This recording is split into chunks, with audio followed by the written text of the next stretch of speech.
Assalamualaikum warahmatullahi wabarakatuh. Waalaikumsalam warahmatullahi wabarakatuh. Salam sejahtera untuk kita semua. Selamat pagi kakak, bos, dan teman-teman sekalian.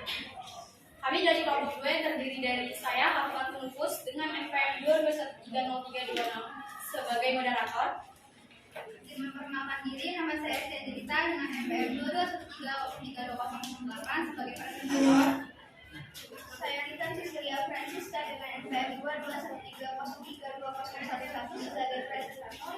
Saya Nuraini Fitriana dengan NPM 22130320111. Saya Megosari dengan NPM 2213 Saya Muhammad Fitri NPM 2213. Hari ini kami akan mempresentasikan makalah kami yang berjudul Bangsa dan Negara. Untuk materi pertama bisa dijelaskan oleh materi pertama. Baik, saya akan menjelaskan materi tentang pengertian bangsa.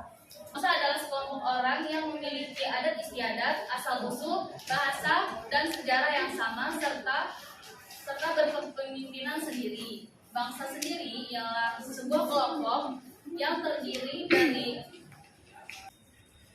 Di sini saya sebagai presentator kedua akan mendefinisikan pengertian negara.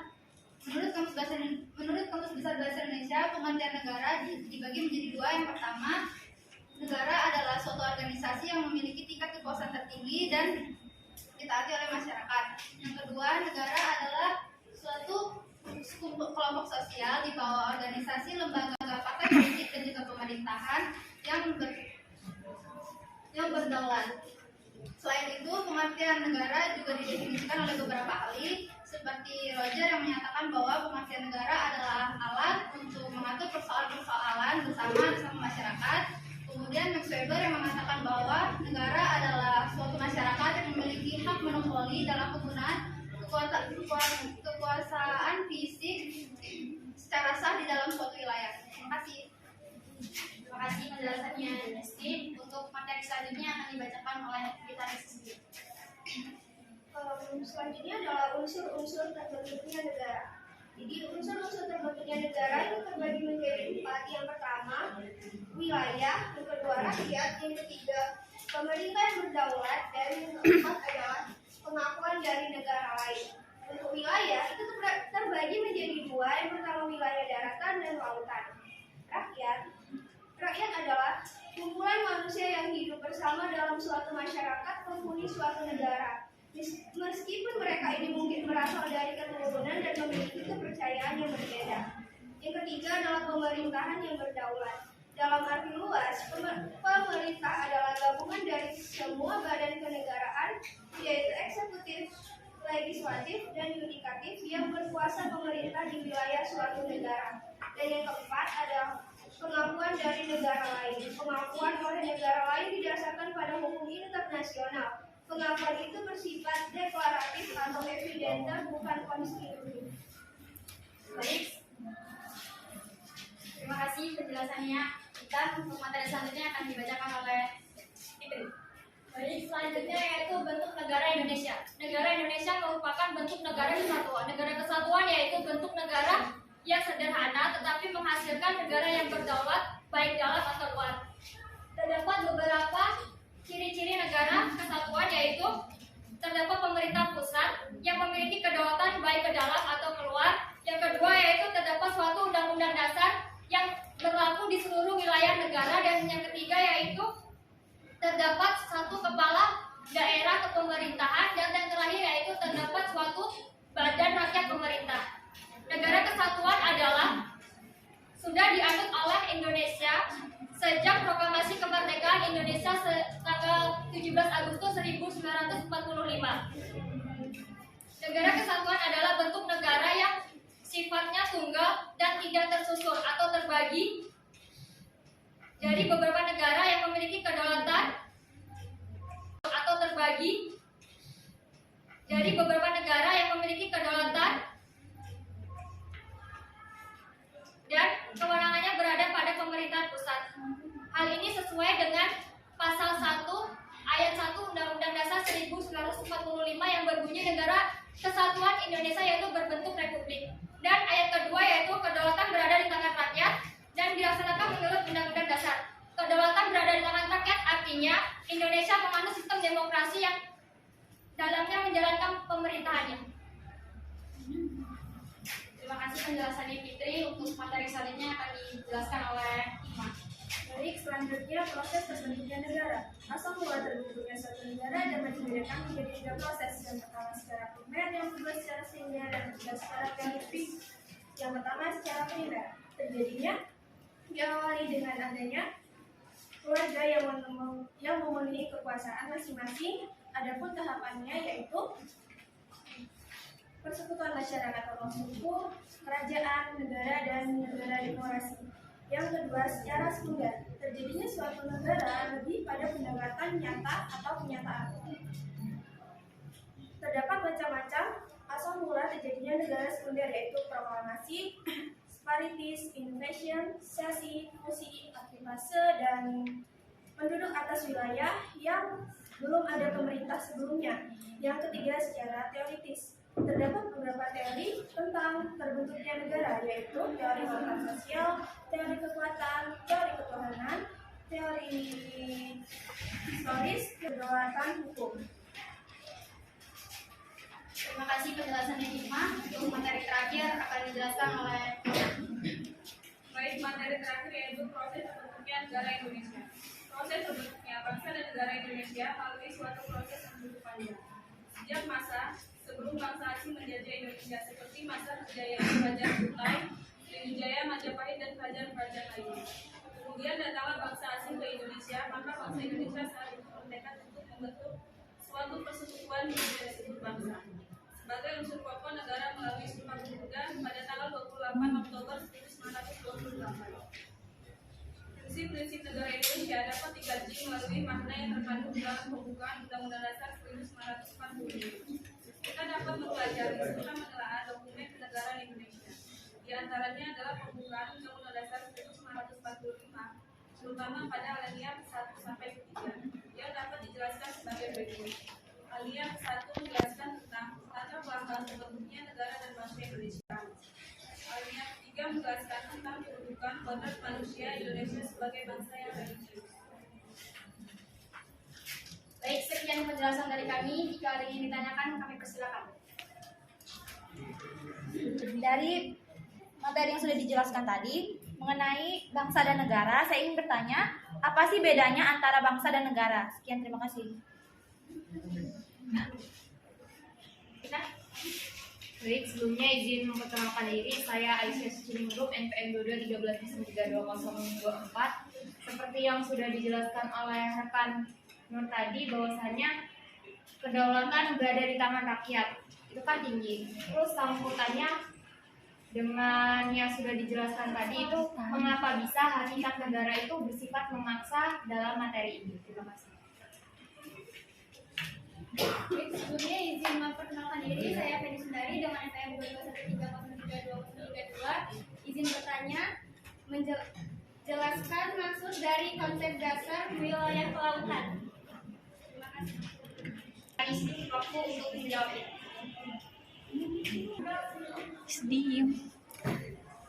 Terima kasih untuk teman-teman semua pertanyaannya. Disilakan kami untuk menjawab. Silakan untuk peserta menjawab pertanyaan dari Rosia. Pertanyaannya, apa bedanya bangsa dan negara? Jawabannya, perbedaan negara merupakan suatu organisasi besar yang teratur, sementara bangsa hanya sekumpulan masyarakat. Negara memiliki legitimasi dalam mengatur dan memaksa masyarakat, sementara bangsa tidak.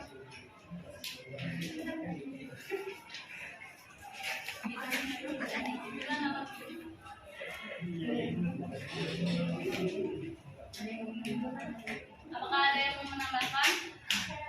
Ya.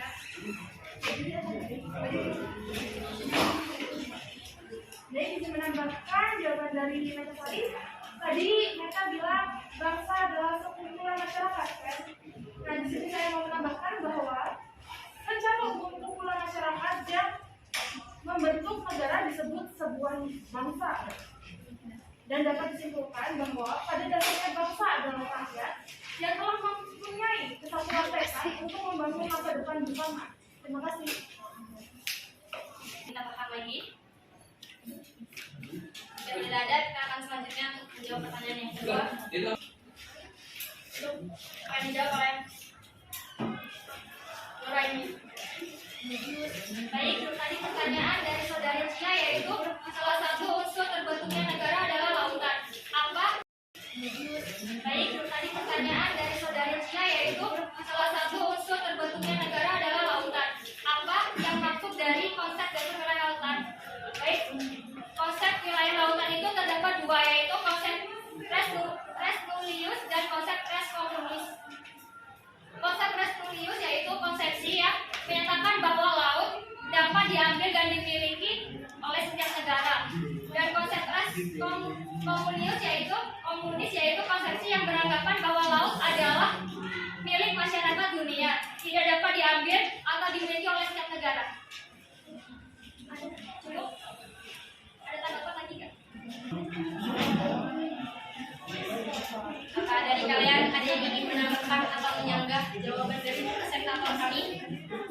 Silakan.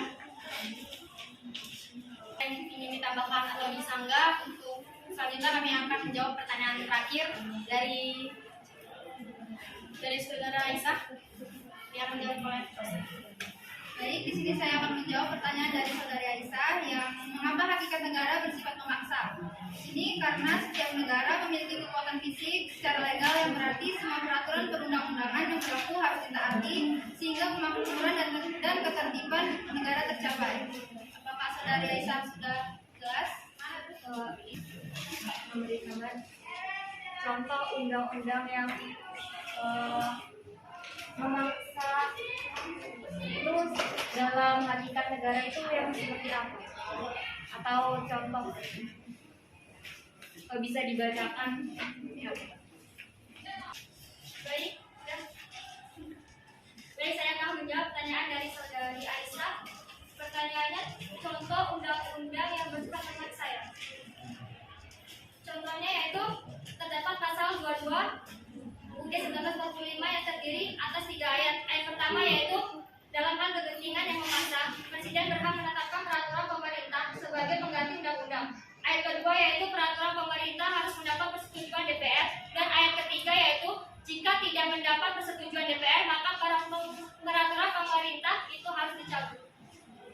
Jadi menurut kalian apakah dari pasal 22 yang disampaikan tadi sudah terlaksana di negara kita?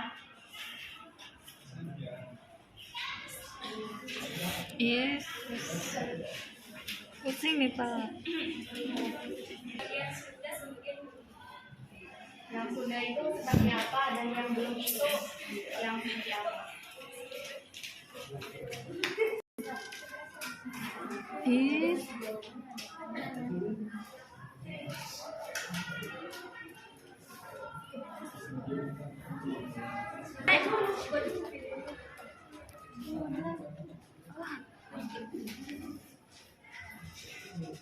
Jika ada teman-teman yang ingin menanggapi pertanyaan dari Aisyah, bisa dipersilakan.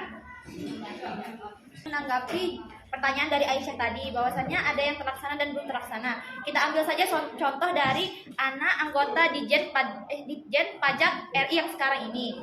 Bahwasannya dia sendiri ada mobil Rubicon yang dia nggak bayar pajaknya. Sedangkan kita rakyat biasa disuruh untuk bayar pajak. Padahal bapaknya sendiri adalah petinggi Ditjen Pajak RI.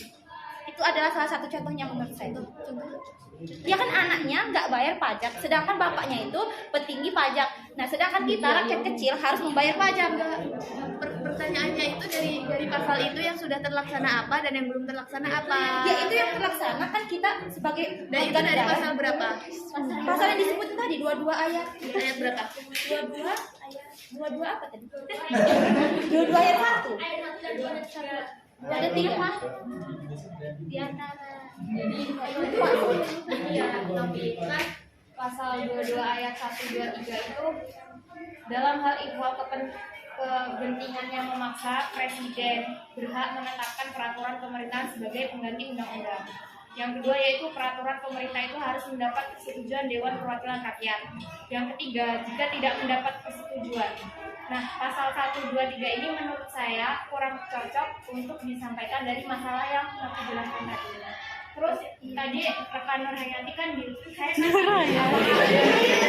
pasal 123 ini sudah terlaksana apa belum? Beliau itu menjawab ada yang sudah, ada yang belum. Nah, dari pasal 123 ini yang sudah terlaksana itu yang mana dan yang belum yang mana? Terima kasih. Izin menambahkan lagi, dari yang sudah saya jelaskan tadi, ternyata itu masuk ke dalam pasal 23A yang berbunyi pajak dan pungutan lain bersifat memaksa dan keperluan negara diatur oleh undang-undang. Jadi bukan yang dijelaskan Nuraini tadi. Dia masuknya ke pasal 23A. Sekian, terima kasih. Jadi saya izin menambahkan pertanyaan dari Aisyah. Jadi yang belum terlaksana itu pasal 22 ayat 1 dan yang sudah terlaksana itu pasal 22 ayat 2 dan 3. Contohnya adalah Omnibus Law. Terima kasih. Menambahkan dari Dan keperluan negara diatur oleh undang-undang. Jadi bukan yang dijelaskan Nuraini tadi. Dia masuknya ke pasal 23A. Sekian, terima kasih. Jadi saya izin menambahkan pertanyaan dari Aisyah. Jadi yang belum terlaksana itu pasal 22 ayat 1 dan yang sudah terlaksana itu pasal 22 ayat 2 dan 3. Contohnya adalah Omnibus Law. Terima kasih. menambahkan dari saudari Rifka, menurut saya pasal 1 itu sudah terlaksana. Soalnya peraturan pemerintah sebagai pengganti undang-undang itu menurut saya sudah terlaksana sih. Ya. Yang kedua itu peraturan pemerintah itu harus mendapatkan persetujuan dengan peraturan rakyat. Iya, benar, itu sudah terlaksana. Dan yang ketiga yaitu jika tidak mendapat persetujuan maka peraturan pemerintah itu harus dicabut.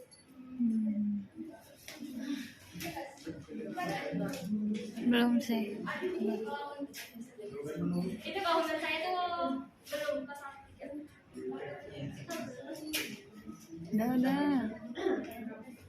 Bagaimana saudari Aisyah? Jadi bisa disimpulkan tadi kalau dari sudut pandang yang berbeda bahwasanya jawabannya juga berbeda. Kalau dari saudara Rinka yang belum terlaksana itu pasal 1, kalau dari saudara pemateri itu yang belum terlaksana pasal 3. Jawabannya subjektif yang analisis.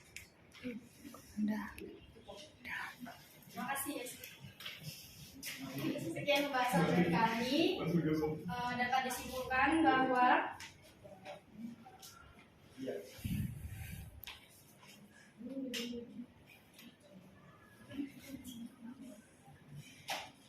konsep bangsa memiliki dua pengertian, yaitu bangsa dalam pengertian sosiologis antropolis dan bangsa dalam pengertian politis. Negara adalah suatu wilayah di permukaan bumi yang kekuasaannya baik politik, militer, ekonomi, sosial maupun budayanya diatur oleh pemerintahan yang berada di wilayah tersebut. Secara umum dalam konsep teori modern dan negara terbagi ke dalam dua bentuk, negara kesatuan dan negara serikat. Sifat negara secara umum yaitu sifatnya memaksa, memonopoli, dan sifat mencakup semua. Sekian dari kami. Terima kasih atensinya teman-teman. Kami akhiri. Wabillahi taufiq wal hidayah. Wassalamualaikum warahmatullahi wabarakatuh. Waalaikumsalam warahmatullahi wabarakatuh.